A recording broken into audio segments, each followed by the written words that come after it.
नमस्कार मित्रांनो, आपल्या सर्वांसाठी आता आपला मित्र उदय लाड घेऊन आलाय अद्भुत व्हिडिओ पाहण्यात सर्वांचे आवडता यूट्यूब चॅनल रायझिंग स्टार परभणीवर करतो आता मनापासून खूप खूप स्वागत.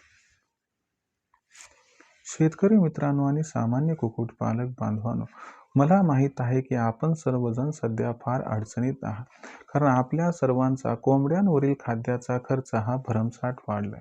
पण टेन्शन घेऊ नका, या प्रश्नाचं अचूक उत्तर घेऊन आलोय. आजच्या व्हिडिओत आपण बघणार आहोत की आपण सर्वांनी जर कोंबड्यांना खाद्य म्हणून तांदळाच्या ऐवजी शिजलेला भात दिला तर तुम्हाला गॅरंटीनं सांगतो की आपला खाद्याचा खर्च हा तब्बल 50% होऊ शकतो कमी. हो मित्रांनो, सध्याची ही सर्वात महत्त्वाची माहिती, जी माहिती आपण योग्य रीतीने फॉलो केली आणि ज्या माहितीचा आपण जर योग्य पद्धतीनं वापर केला तर गॅरंटीनं सांगतो की आपल्या फार्मवरील कोंबड्यांचा खाद्य खर्च सुद्धा 50% कमी होऊ शकतो.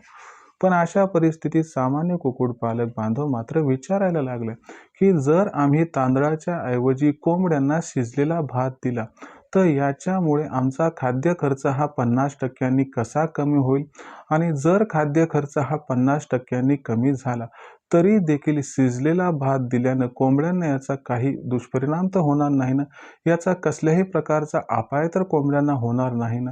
सगळं आजच्या व्हिडिओत समजावून सांगणार आहे की आपण तांदळाच्या ऐवजी कोंबड्यांना शिजलेला भात हा किती प्रमाणात देऊ शकतात.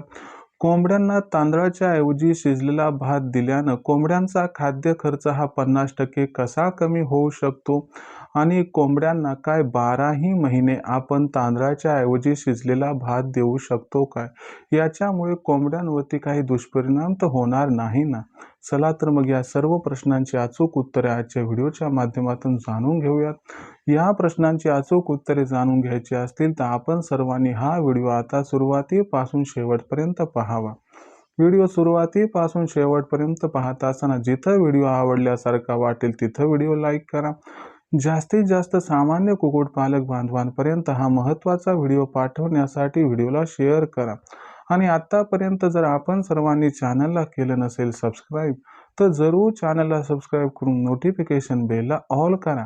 याच्यामुळं आपल्या सर्वांना येणारा प्रत्येक व्हिडिओ हा सातत्याने या ठिकाणी पाहावयास मिळत राहतो.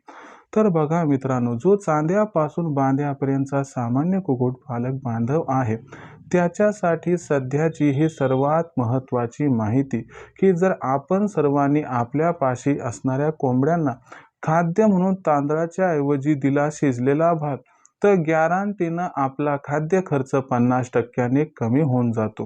पण खाद्य खर्च एकीकडे 50% कमी होत असताना याचा कसल्याही प्रकारचा दुष्परिणाम तर आमच्या कोंबड्यावरती होणार नाही ना, हा सर्वात महत्त्वाचा यथार्थ प्रश्न जो आपल्या मनात उपस्थित झालाय, या तर प्रश्नाचं उत्तर देईल. त्याचसोबत कुक्कुटपालनात तांदळाच्या ऐवजी कोंबड्यांना शिजलेला भात का द्यावा, कोंबड्यांना कुक्कुटपालनात तांदळाच्या ऐवजी शिजलेला भात किती द्यावा, कोंबड्यांना तांदळाच्या ऐवजी शिजलेला भात हा कसा द्यावा, काय आपण शिजलेला भात हा 12ही महिने वापरू शकतो का, या सर्व प्रश्नांची आता अचूक उत्तरे जाणून घ्याव्यात. जर या सर्व प्रश्नांची अचूक उत्तरे आपल्यालाही जाणून घ्यायची असतील तर एकच विनंती आहे की कुक्कुटपालक बांधवांनो, व्हिडिओ महत्त्वाचा आहे, फक्त शेवटपर्यंत पहा. तर बघा मित्रांनो, आज चांद्यापासून बांध्यापर्यंत कुक्कुटपालनाचा व्यवसाय हा घराघरात पोहोचलाय. कुक्कुटपालक बांधव फार मेहनतीनं फार कष्टानं या व्यवसायाला पुढे घेऊन जात आहेत. परंतु मागच्या काही महिन्यांपासून मी बघतोय की त्यांचं जे खाद्य खर्चाचं गणित आहे ते थोडं चुकतंय. त्यांचा खाद्य खर्च थोडा वाढलाय, त्याच्यामुळे थोडासा नफा कमी झालाय. मग अशा परिस्थितीमध्ये जो कुक्कुटपालक बांधव आहे तो विचारता झाला होता की बाबा सर, आम्ही आमचा खाद्य खर्च कसा नियंत्रणात आणावा. मग त्यावेळेस आपण काय केलं, या ठिकाणी संपूर्ण फॉर्म्युले तपासून बघितले आणि आपल्याला एक बेस्ट फॉर्म्युला मिळाला की आपण जो तांदूळ कोंबड्यांना कच्च्या पद्धतीने देतो त्याच्याऐवजी जर त्याला शिजवून घातलं तर आपला खाद्याचा खर्च हा 50% कमी होतो. प्रथम आपण हे समजून घेऊयात की कोंबड्यांना खाद्य म्हणून तांदळाच्या ऐवजी शिजलेला भात दिला तर आपला खाद्याचा खर्च हा कशा पद्धतीने 50% कमी होऊ शकतो. तर बघा मित्रांनो, जर आपण 1 किलो तांदूळ हे घेतले आणि कोंबड्यांना खायला घातले, आपण असं पकडूया की कोंबड्यांची भूक 50 ग्रॅम आहे, तर 1 किलोमध्ये किती कोंबड्यांचं पोट भरेल? तर ते भरणार आहे या ठिकाणी 20 कोंबड्यांचं. पण त्याच्याऐवजी जर आपण असं केलं की या तांदळाला शिजवलं आणि त्याचा भात तयार केला आणि त्याच्यानंतर ते खायला घातलं, तर काय होईल? तर तुम्हाला सांगतो, शिजलेला भात जो असतो तो कमीत कमी 3 ते 4 किलो भरतो. आता 3 ते 4 किलोपर्यंत हा भात भरला म्हटले, प्रत्येक कोंबडीला जर आपण 50 ग्रॅम दिलं तर 3 किलोच पकडा. तर 3 किलोमध्ये किती कोंबड्यांचं पोट भरेल? तर जवळपास या ठिकाणी 60 कोंबड्यांचं. मग मला सांगा, 1 किलो तांदळानं जर 20 कोंबड्यांचं पोट भरत असेल आणि त्याच तांदळाला शिजवल्यानं जर 60 कोंबड्यांचं पोट भरत असेल, तर आपला खाद्य खर्च हा किती कमी व्हायला? जवळपास तिप्पट, म्हणजे जवळपास 70%. पण आपण एवढं पकडायला नको. आपला 50% जरी खाद्य खर्च कमी झाला तरी आपण या ठिकाणी जिंकलं असं म्हणायला काही हरकत नाही. आता बघा मित्रांनो, की चला हे तर आपल्याला समजलं की बुवा अशा पद्धतीने आपण करायला हवं. परंतु असा प्रश्न पण निर्माण होतो की आपण 12ही महिने या ठिकाणी तांदळाच्या ऐवजी शिजलेला भात हा देऊ शकतो का? होय मित्रांनो, आपण 12ही महिने तांदळाच्या ऐवजी कोंबड्यांना खाद्य म्हणून शिजलेला भात देऊ शकतो.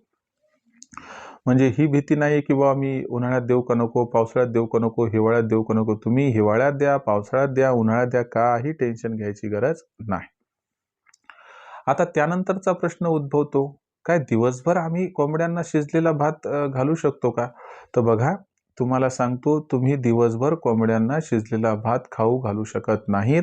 कारण शिजलेला भात वारंवार दिला तर कोंबड्या फुगतात, त्यांना पौष्टिक आहार प्राप्त होत नाही.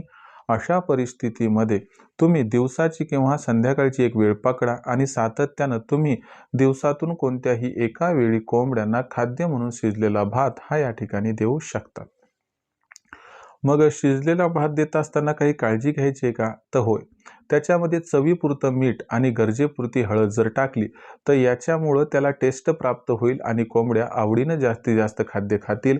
आणि दुसरी महत्त्वाची गोष्ट की हळद टाकल्यानं आयुर्वेदिक गुणधर्म कोंबडीच्या शरीरात पोहोचतील, ज्याच्यामुळं आजाराविरुद्ध लढण्याची क्षमता वाढेल, ज्यामुळं कोंबड्या सहजासहजी काही आजारी पडणार नाहीत. त्यानंतर एक महत्त्वाचा प्रश्न उद्भवतो की जर आम्ही कोंबड्यांना खाद्य म्हणून शिजलेला भात दिला तर याचा काही दुष्परिणाम होतो का? बघा, जर दिवसातून एक वेळ तुम्ही कोंबड्यांना खाद्य म्हणून शिजलेला भात दिला तर तुम्हाला सांगतो याचा कसल्याही प्रकारचा दुष्परिणाम होत नाही. परंतु तुम्ही सातत्यानं फक्त शिजलेला भात दिवस रात्र, म्हणजे कसं म्हणण्याचा भाग कसा, सकाळी दुपारी संध्याकाळी देत असाल तर मग मात्र याचा दुष्परिणाम होणार. कोणत्याही गोष्टीचा अतिरिक्त वापर केल्याने नुकसान हे होऊ शकते. मग काही जण म्हणतात, सर हे ठीक आहे, आपण शिजलेला भात देऊ शकतो. मग शिजलेला भात कधी द्यावा? जर तुम्हाला 5 वाजता कोंबड्यांना शिजलेला भात खाऊ घालायचा तर तुम्ही त्या ठिकाणी 4:45 पर्यंत तो तयार करून घ्या आणि 4:45 ते 5 पर्यंत थोडा थंड होऊ द्या आणि त्यांना खायला घालून टाका. म्हणजे सकाळचा भात संध्याकाळी, संध्याकाळचा सकाळी असं करत बसू नका.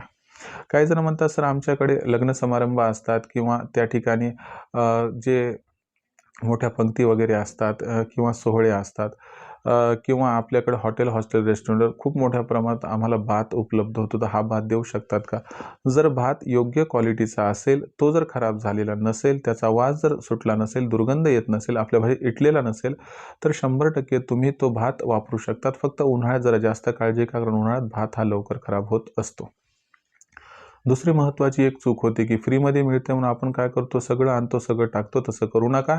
एका कोंबडीला 50 ग्रॅम असं पकडा, गुणाकार करा आणि तेवढंच द्या. उदाहरणार्थ 100 कोंबड्या येतात, तर 100 कोंबड्याला एका वेळी तुम्ही 5 किलोच्या वर कधीही शिजलेला भात, शिजलेली खिचडी अजिबात देऊ नका. तिथपर्यंत तुम्ही देऊ शकता. आणि जेव्हा केव्हा तुम्ही बाहेरून आणलेला भात हा किंवा इतर खाद्य कोंबड्यांना खाऊ घालत असाल तर ते खाद्य आपण चेकआउट केलेलं नसते. त्याचा दुष्परिणाम कोंबडीच्या लिव्हरवरती होऊ शकतो. म्हणून त्या ठिकाणी आपण ब्रोटॉनिया लिव्हर टॉनिकचा वापर जर बाहेरून खाद्य खायला आणलं तर करायला पाहिजे. 1 लिटरला 3 ml 4 महिन्याच्या कोंबड्यांसाठी आणि 1 ते 4 महिन्याच्या पिल्लांसाठी 1 लिटरला 2 ml द्यायला हवं. जर योग्य रीतीनं, योग्य पद्धतीनं आपण तांदळाऐवजी शिजलेल्या भाताचा किंवा खिचडीचा वापर केला तर तुम्हाला गॅरंटीनं सांगतो, आपला खाद्य खर्च हा एकीकडे कमी होतो, तो दुसरीकडे कोंबडीचा आजाराविरुद्ध लढण्याची क्षमता वाढते, तिसरीकडे तिचं वजन पण चांगलं डेव्हलप होतंय आणि हे सर्व होत असताना जो खर्च कमी होत आहे तर त्यामुळं आपल्या निव्वळ नफ्यामध्ये जबरदस्त वाढ या ठिकाणी होऊन जाते. तर मित्रांनो, अशा पद्धतीनं आपल्याला विनंती आहे की जर आपल्याला कुक्कुटपालनाच्या व्यवसायातून जास्तीत जास्त नफा हा मिळवायचा असेल, तर कुक्कुटपालनाच्या व्यवसायात जास्तीत जास्त निव्वळ नफा प्राप्त करण्यासाठी आपण सर्वांनी तांदळाच्या ऐवजी इथून पुढे शिजलेल्या भाताचा 12ही महिने वापर करावा. काही जण म्हणतील शिजलेल्या भाताच्या ऐवजी आम्ही खिचडी देऊ शकतो का? यस, देऊ शकतात. जर टोमॅटो वगैरे स्वस्त असतील इतर गोष्टी तर तुम्ही खिचडी दिलेली पण जबरदस्त राहील. पण प्रति कोंबडी 50 ग्रॅम हा फॉर्म्युला इथे लक्षात ठेवा. तर मित्रांनो, ही जबरदस्त माहिती आपल्यासमोर सादर केली. एकच हेतू होता की तुमचा खाद्य खर्च कमी करावा आणि मला वाटते या संकल्पनेचा वापर केल्यानंतर आपला खाद्य खर्च हा 50% आरामशीर कमी होऊन जाईल. तुमचं काय मत आहे याबद्दल कमेंट सेक्शनमध्ये लिहून कळवा. मित्रांनो, बरेच माझे कुक्कुटपालक बांधव आहेत की जे म्हणतात की सर, आम्हाला अशी माहिती योग्य वेळी मिळत नाही आणि अशी माहिती योग्य वेळी न मिळाल्यामुळे आमचं नुकसान होत आहे. तर इथून पुढे अशी माहिती योग्य वेळी तुमच्यापर्यंत योग्य रीतीने पोहोचणं हे माझं कर्तव्य आहे आणि यासाठी मी घेऊन आलोय नशीब पालटणारी ऑनलाईन ट्रेनिंग. जे ऑनलाईन ट्रेनिंग दर रविवारी संध्याकाळी 7:30 वाजता असते, ज्यात पहिल्यांदा लेक्चर होतंय, त्याच्यानंतर वेदर बुलेटिन किंवा पुढच्या आठवड्याभरात वातावरण कसं राहणार याचा कोंबड्यांवरती व पिल्लांवरती कसा परिणाम होणार व त्यापासून त्यांचा कसा बचाव करायचा आणि जे सेगमेंट नंबर 3 आहे त्यात प्रश्न उत्तर. आठवड्याभर जेवढे प्रश्न निर्माण झाले त्या सर्व प्रश्नांची उत्तर मी लाईव्ह देत असतो. इतर दिवशी जर काही प्रश्न निर्माण झाली तर अशा परिस्थितीत तुम्ही दुपारी 3 ते 8च्या दरम्यान लखन सरांचा जो नंबर आहे 84 21 82 62 62 याच्यावरती संपर्क साधून प्रश्नांची उत्तरेही प्राप्त करू शकतात. मग ह्या ऑनलाईन ट्रेनिंग प्रोग्राममध्ये सामील कसं व्हायचं? तर या ऑनलाईन ट्रेनिंग प्रोग्राममध्ये सामील होणं फार सोपं आहे. यासाठी तुम्हाला 84 21 82 62 62 या क्रमांकावरती कॉल करायचे. जसा तुम्ही 84 21 82 62 62 या क्रमांकावरती कॉल केला, लखन सर फोन उचलतील. त्यांना सांगा आम्हाला उदय सरांच्या ऑनलाईन ट्रेनिंग प्रोग्राममध्ये सामील व्हायचे. मग लखन सर काय करतील, आपल्याला व्हॉट्सअप नंबर 84 21 82 62 62 वर आपलं पूर्ण नाव, पूर्ण पत्ता, 6 अंकाचा पिनकोड अथवा आधार कार्डचा मागचा पुढचा फोटो पाठवायला सांगतील. एवढी माहिती पाठवल्यानंतर मग लखन सर आपणास माझा फोनपे गुगल पे नंबर जो आहे 82 65 088 460 म्हणजे 8265088460 हा पाठवतील. बस याच्यावर 500 रुपये पाठवून स्क्रीनशॉट पाठवायचा. एवढं केल्याने अवघ्या 500 रुपयाच्या मासिक शुल्कावरती आपल्याला उत्पादनापासून विक्रीपर्यंत सखोल मार्गदर्शन मिळेल, ज्या मार्गदर्शनामुळे आपल्याला लाखोंचा निव्वळ नफा कमवण्याचा मनसुबा होईल या ठिकाणी परिपूर्ण. म्हणून खऱ्या अर्थानं कुक्कुटपालन करायचंय व या व्यवसायातून लाखोंचा निव्वळ नफा मिळवायचा असेल तर आजच रायझिंग स्टार परभणीच्या नशीब पालटणाऱ्या ऑनलाईन ट्रेनिंग प्रोग्राममध्ये सामील व्हा. यासाठी कॉल करू शकतात लखन सरांना, ज्यांचा नंबर आहे 84 21 82 62 62. मित्रांनो, या ट्रेनिंगमध्ये जॉईन झाल्यानं आपल्याला फायदा कसा होतो तर आपल्या कोंबड्यांचा व पिल्लांचा खाद्य खर्च 80% कमी करून देणं ही आमची जबाबदारी असते आणि ती आम्ही करून देतो. त्याचबरोबर कोंबडी आणि पिल्लं यांचं लसीकरण कधी आणि कसं करायचं याबद्दल सखोल मार्गदर्शन केलं जाते, ज्यामुळे कोंबडी व पिल्लं सहजासहजी आजारी पडत नाहीत आणि पडली तर तात्काळ दुरुस्त होतात, कारण आम्ही औषधोपचार सांगत असतो. त्याचबरोबर पिल्ले काढणाऱ्या मशीनचा वापर करून जास्तीत पिल्ले उत्पादन कसं काढायचं, त्या पिल्लांची ब्रूडिंग, फीडिंग व वॅक्सिनेशन कसं करायचं, म्हणजे छोटं पिल्लू मोठं होईपर्यंत कशा पद्धतीनं काळजी घ्यायची आणि असं केलं तर छोटं पिल्लू मोठं होईपर्यंत त्रास होत नाही व तुम्हाला जास्तीत जास्त नफा प्राप्त होतो. त्याचबरोबर शेड कसा उभारावा, लांबी किती घ्यावी, रुंदी किती घ्यावी, उंची किती घ्यावी, सगळं माहिती तुम्हाला दिली जाते आणि योग्य माहिती योग्य वेळी दिल्यामुळं त्या ठिकाणी काय होते, तुमची पैशाची बचत होते, तुमची जागेची, वेळेची व मेहनतीची बचत होते आणि शत्रू पक्षी, शत्रू प्राण्यांपासून व वातावरणीय बदलांपासून कोंबड्यांचं संरक्षण सुद्धा होऊन जाते. सरते शेवटी आपल्यापाशी असणारी कोंबडी, कोंबडा, अंडी, पिल्ली कधी, कुठे व कशी विकावी याबद्दल सुद्धा सहकार्य व मदत व मार्गदर्शन केलं जाते. याच्यामुळं आपल्याला चिंता राहत नाही मार्केटिंगची. अशा पद्धतीने उत्पादनापासून विक्रीपर्यंत सखोल मार्गदर्शन केलं जाते, दिलं जाते आणि ज्या मार्गदर्शनामुळे लाखोंचा निव्वळ नफा कमावण्याचा मनसुबा होऊ शकतो परिपूर्ण. जर तुम्हालाही करिअरचा ऑप्शन म्हणून कुक्कुटपालनाचा व्यवसाय निवडायचा असेल तर आजच रायझिंग स्टार परभणीच्या या ऑनलाईन ट्रेनिंग प्रोग्राममध्ये सामील व्हा, कारण करिअरचं ऑप्शन म्हटलं की लाखोंचा निव्वळ नफा पाहिजे, जो आम्ही प्राप्त करून आपणास देऊ. शिवाय मार्केटिंगची आपली चिंता दूर करण्यासाठी आम्ही प्रत्येक जिल्ह्याचा मार्केटिंगचा व्हॉट्सअप ग्रुप बनवला आहे. जो मार्केटिंगचा व्हॉट्सअप ग्रुप हा मोफत आहे. आपल्या जिल्ह्याच्या व्हॉट्सअप ग्रुपवर म्हणजे मार्केटिंगच्या व्हॉट्सअप ग्रुपमध्ये जॉईन व्हायचं असेल तर आपण सर्वांनी व्हॉट्सअप नंबर 84 21 82 62 वर आपलं नाव, पूर्ण पत्ता, 6 अंकाचा पिनकोड अथवा या ठिकाणी आधार कार्डचा मागचा पुढचा फोटो पाठवावा. एवढं केलं तुम्हाला तुमच्या जिल्ह्याच्या मार्केटिंगच्या व्हॉट्सअप ग्रुपमध्ये सामील करून घेतलं जाईल, ते देखील मोफत. तर मित्रांनो, हा होता व्हिडिओ ज्यात आपण बघितलं की कुक्कुटपालनाच्या व्यवसायात खाद्य खर्च कमी करण्यासाठी तांदळाच्या ऐवजी शिजलेल्या भाताचा वापर कसा करावा आणि हा वापर केल्यानं आपला खाद्य खर्च कसा कमी होऊ शकतो, हे सगळं आज जाणून घेतलं. तरी देखील काही समस्या असेल तर तुम्ही पाठवत चला. येणाऱ्या व्हिडिओच्या माध्यमातून प्रामाणिक सोल्युशन करण्याचा मी प्रयत्न करत राहील. व्हिडिओमधील माहिती आपल्याला आवडली असेल तर व्हिडिओस लाईक करा. सामान्य कुक्कुटपालक बांधवांपर्यंत हा अत्यंत महत्त्वाचा व्हिडिओ पाठवण्यासाठी व्हिडिओला शेअर करा. एकदा चॅनलला सबस्क्राईब करून नोटिफिकेशन बेलला ऑल करून घ्या. याच्यामुळे येणारा प्रत्येक व्हिडिओ आपल्या सर्वांना या ठिकाणी मिळत राहतो आता सतत. तर शेतकरी मित्रांनो, कुक्कुटपालक बांधवांनो, आपल्या सर्वांसाठी आपला मित्र उदयला रायझिंग स्टार परभणीच्या माध्यमातून घेऊन येत राहील नवनवीन व्हिडिओज. तोपर्यंत तमाम शेतकरी मित्रांचे व कुक्कुटपालक बांधवांचे आजच्या व्हिडिओत आपला मित्र उदयला हा मनापासून व्यक्त करतो आपल्या सर्वांचे खूप खूप आभार.